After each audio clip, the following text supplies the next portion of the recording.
کوئی تو ہے جو نظام ہستی چلا رہا ہے وہی خدا ہے۔ السلام علیکم ناظرین، امید ہے آپ خیریت سے ہوں گے۔ آج رمضان المبارک کی 18 تاریخ اور 29 مارچ 2024 اور سید الایام جمعہ کا دن آپ کو مبارک ہو۔ ناظرین، میر کا شعر یاد آ گیا کہ میر کیا سادہ ہیں بیمار ہوئے، جس کے سبب اسی عطار کے لونڈے سے دوا لیتے ہیں۔ ناظرین، پاکستان میں اس وقت ایک عجیب و غریب قسم کا ایک ہیجان طاری ہے اور پوری قوم ایک عجیب و غریب کرب میں مبتلا ہے۔ اسلام آباد ہائی کورٹ کے جن 6 جج صاحبان نے، جسٹس صاحبان نے بڑی دلیری کا مظاہرہ کیا، بہت بڑے یعنی کئی مہینوں کے ضبط اور بندھن کو جب وہ نہ روک سکے، ضبط نہ کر سکے، بندھن ٹوٹ گیا، تو بالآخر انہوں نے متفقہ طور پہ، مشترکہ طور پہ مل بیٹھ کے ایک فیصلہ کیا اور سپریم جوڈیشل کونسل کو ایک خط لکھا، جس میں اپنے ساتھ کئی مہینوں یا گزشتہ کچھ سالوں سے روا رکھے جانے والے مظالم، روا رکھی جانے والی زیادتی، روا رکھے جانے والے جو وہ پریشر تھا، اس کے حوالے سے انہوں نے بڑا لمبا چوڑا خط لکھا اور پچھلے ساری چیزیں انہوں نے بیان کی۔ اس میں انہوں نے یہ بھی کہا کہ ہم نے اپنے چیف جسٹس جناب عامر فاروق صاحب کو یہ چیزیں گوش گزار کی، انہیں تحریری طور پہ بھی اور باقی جو ثبوت تھے وہ بھی دکھائے، اور پھر وہ ساری چیزوں کو ان کا اظہار کرتے ہوئے سپریم جوڈیشل کونسل کو وہ خط لکھا گیا اور جس میں اپنے لیے کوئی راستہ مانگا گیا کہ ہم کیسے کام کریں۔ اس میں جو شکایت تھی، وہ شکایت یہ تھی کہ انٹیلیجنس کے ادارے، جس سے مراد ISI ہے، وہ اور ایگزیکٹو کے افسران ہمارے معاملات میں مداخلت کرتے ہیں۔ ہم اپنے فرائض منصبی آزادانہ ماحول میں جس کا ہم نے حلف لیا ہوا ہے آئین پاکستان کا، اس کے تابع کام سر انجام دینے سے ہم مشکلات کا شکار ہیں، اور اس حوالے سے بہت سی چیزوں کا اظہار کیا گیا کہ ججز کے گھروں سے کس انداز سے کہ ایسی ڈیوائسز ملیں، ایسی USB ایسی چپیں ملیں اور ایسے اور چیزیں ملیں کہ جن سے ان کے گھروں کے، ان کے بیڈ رومز کے، جس میں وہ ہیں اپنی فیملیوں کے ساتھ ہیں، جو شادی شدہ ججز صاحبان، ان کے بچے اپنی فیملیوں کے ساتھ آتے ہیں، پھر وہ سارا کچھ ویڈیو ریکارڈنگ پتہ نہیں کہاں کہاں جاتی تھی اور اس کا کیا کیا استعمال کیا جاتا تھا۔ پھر جج صاحب نے یہاں تک کہا کہ میرے بیٹے کا ولیمہ ملتوی کروایا گیا، پھر بہت ساری اور چیزیں۔ ناظرین، اس پہ بالآخر سپریم جوڈیشل کونسل تو نہیں بولی، لیکن سپریم کورٹ کا فل کورٹ اجلاس جناب قاضی فائز عیسیٰ نے طلب کیا اور 2 دن اس کی سماعت جاری رہی۔ اس دوران ایک بڑی ملاقات ہوئی۔ قاضی فائز عیسیٰ صاحب کی خواہش پہ وزیر اعظم پاکستان ان سے ملے اور ان کے ساتھ اٹارنی جنرل بھی اور وزیر قانون بھی تھے۔ اگرچہ اٹارنی جنرل کا وہاں پہ ہونا اتنا کوئی وہ معنی نہیں رکھتا تھا، لیکن وزیر قانون کا وہاں پہ ہونا بڑا معنی رکھتا تھا، جس پہ لوگوں نے اعتراض بھی بہت کیا، اور وزیر قانون نے جو میڈیا سے گفتگو کرتے ہوئے باتیں جو کی، اس پہ بھی لوگوں کو بہت شدید اعتراض ہے کہ انہوں نے معاملے کو گھمانے کی کوشش کی، روایتی چکروں میں ڈالنے کی کوشش کی، اور جو جوڈیشل کمیشن کی بجائے ایک کمیشن، جو ایک فیکٹ فائنڈنگ انکوائری جو ہوتی ہے، اس کا ایک کمیشن بنانے کا انہوں نے اندیا دیا۔ ناظرین، سپریم کورٹ نے جو اعلامیہ جاری کیا ہے، اس اعلامیہ کے حوالے سے 2 نکات بڑے اہم ہیں، اور اس میں انہوں نے کہا کہ عدلیہ کی آزادی پر سمجھوتہ نہیں کیا جائے گا، اور دوسرا یہ کہا کہ ایگزیکٹو کی مداخلت برداشت نہیں کی جائے گی۔ اب ناظرین، جو وزیر اعظم پاکستان جو لگا دیے گئے تھے، وزیر اعظم ظاہر ہے یہی چیف جسٹس صاحب ہیں، جن کی خوبیوں کی وجہ سے اور جن کے اقدامات کی وجہ سے، بلہ چھیننے کی وجہ سے، اور جو RO تھے وہ عدلیہ میں سے نہ دینے کی وجہ سے یہ سارا کچھ ڈرامہ بنا اور یہاں تک معاملات پہنچے۔ تو یہ ہے کہ اب جب یہ وزیر اعظم کی ملاقات کرتے ہیں اور ساتھ وزیر قانون اعظم وزیر تارڑ ہوتے ہیں، تو وہ اس ملاقات میں یہ کہتے ہیں کہ جناب جس طرح سے تسی حکم کرو گے، جو تسی کہو گے انجی ہو جائے گا، اور پھر باہر آ کے وہ یہ کہتے ہیں کہ جناب میں اس میں کوئی کمیشن بنانے کے لیے تیار ہیں۔ ناظرین، یہ کمیشن PTI نے مسترد کر دیا ہے، یہ کمیشن پوری قوم نے مسترد کر دیا ہے، یہ کمیشن وکلاء کمیونٹی نے مسترد کر دیا ہے۔ یہ کمیشن جو حکومت میں بیٹھی جماعتیں، اس کے علاوہ باہر جتنی جماعتیں بیٹھی ہوئی ہیں، ان سب نے مسترد کر دیا، اور یہ جو آزادی کی تنظیمیں ہیں اور جو این جی اوز ہیں اور باہر بیٹھے ہوئے ہمارے پیارے پاکستانی ہیں، ان سب نے بھی اس کمیشن کو مسترد کر دیا۔ اس کی وجہ یہ ہے کہ کمیشن کی کہانی اگر سکوت ڈھاکہ سے لی جائے، حمود الرحمن کمیشن ایک بنا تھا، اس حمود الرحمن کمیشن کی سالہ سال رپورٹ نہیں آئی، اور بالآخر بھارت سے جا کے دشمن ملک جس نے ہمارا وطن توڑنے میں، ایک پاکستان کو دو لخت کرنے میں کردار ادا کیا تھا، وہ کمیشن وہاں سے جا پہ چھپ گیا، لیکن یہاں حکومتیں کئی گزرنے کے باوجود بھی اس کمیشن کی رپورٹ منظر اس وقت تک نہیں آئی۔ اسی انداز سے ایک اور کمیشن بنا، ایبٹ آباد میں اسامہ بن لادن والا آپریشن ہوا، ہمارے گھر میں آ کے انہوں نے ہمیں مارا اور یہاں پہ حملے کر کے یہاں سے ایک بندہ اٹھا کے لے گئے۔ اس میں باقی ساری چیزوں کو آپ پرے رکھیے، لیکن ہماری ریاست کی رٹ جو تھی وہ اسے چیلنج کیا گیا تھا، اور اس پہ بھی ایک کمیشن بنا، جو جسٹس جاوید اقبال صاحب اس وقت کمیشن کے سربراہ تھے، اور اس کے بعد بھی کئی کمیشن، اس سے پہلے بھی کئی کمیشن، اس کمیشن کی کارروائی ردی کی ٹوکری میں چلی جاتی ہے۔ اس کی وجہ یہ ہے کہ جو رجیم بیٹھی ہوتی ہے، اگر وہ کمیشن کی رپورٹ ان کی فیور میں نہیں ہے، ان کو وہ اچھی نہیں لگتی، ان کے لیے وہ بھاری ہے، تو اس پتھر کو اٹھانے کی سکت نہیں ہوتی، اور نہ وہ اٹھاتے ہیں اور نہ وہ کوشش کی جاتی ہے اس رپورٹ کو سامنے لانے کے لیے۔ دوسرا یہ ہے کہ ایک ریٹائرڈ جج جو حاضر سروس 6 ججز صاحبان پوری کی پوری تقریباً جو ہائی کورٹ ہے،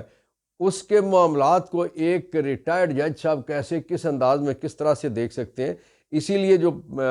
وکلاء کی بڑی تنظیموں کی طرف سے جو کچھ کہا گیا تھا کہ سٹنگ 3 جج سپریم کورٹ کے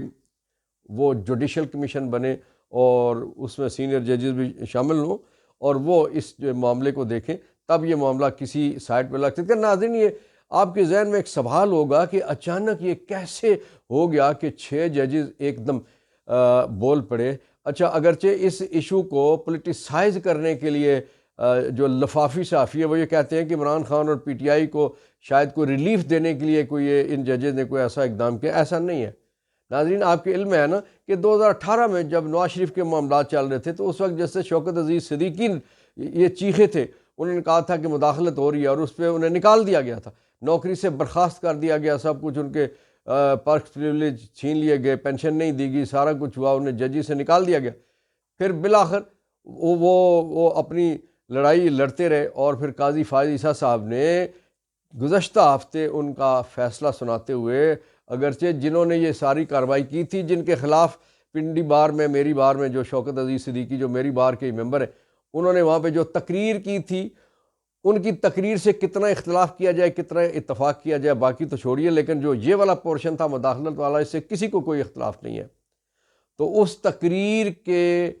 حوالے سے ان کی جو نوکری چلی گئی تھی، سپریم کورٹ آف پاکستان نے قاضی فائز عیسیٰ صاحب کی سربراہی میں یہ قرار دیا کہ یہ شوکت عزیز صدیقی کے ساتھ یہ بڑی زیادتی تھی، اور انہوں نے کہا کہ جو شوکت عزیز صدیقی کا جو معاملہ تھا اس کو ہم ایسے لیتے ہیں، چونکہ ایج ان کی زیادہ ہو چکی ہے، اس لیے انہیں بحال تو نہیں کیا جا سکتا نوکری پہ، لیکن انہیں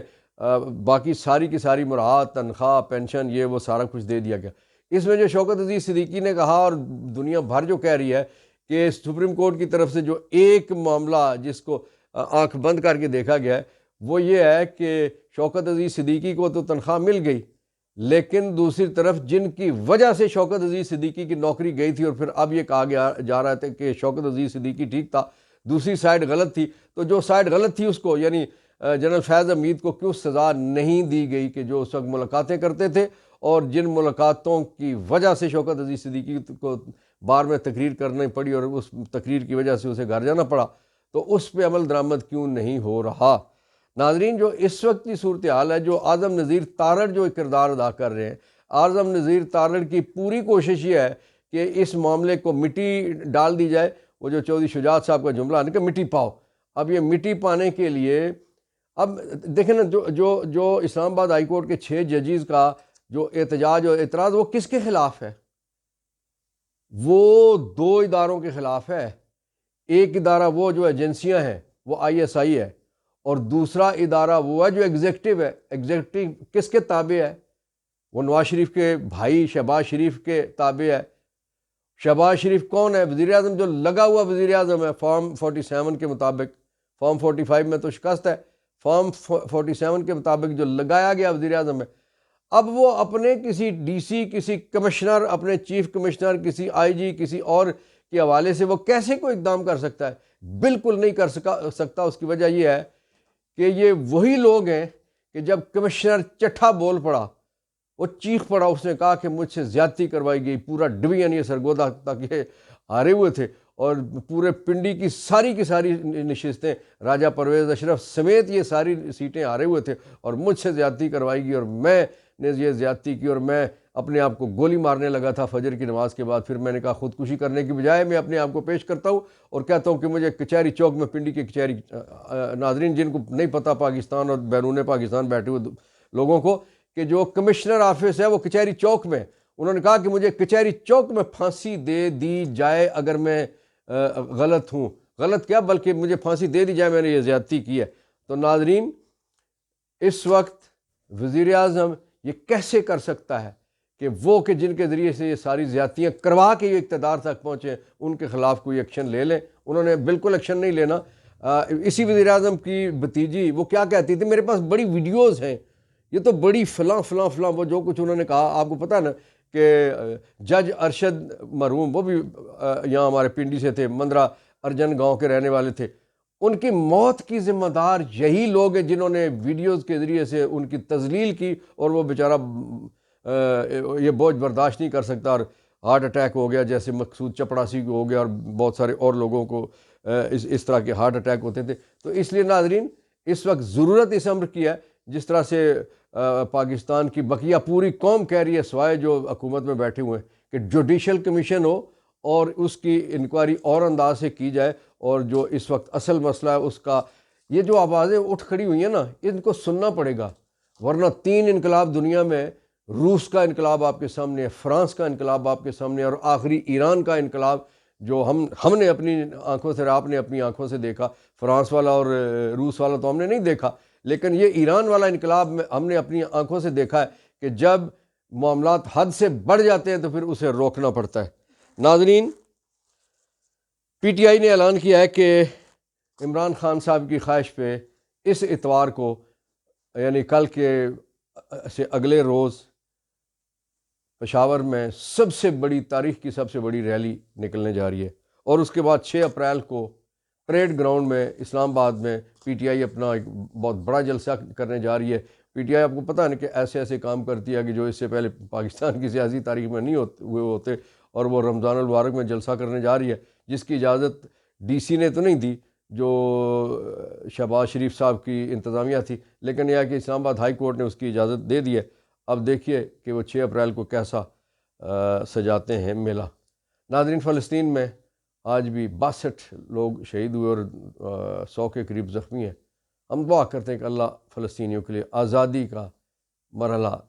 ان کے سامنے لائے، ان کے مقدر میں مسجد اقصیٰ کی آزادی ہو، فلسطین کی آزادی ہو۔ جس طرح سے انطونیو گوترس بھی کہہ چکے ہیں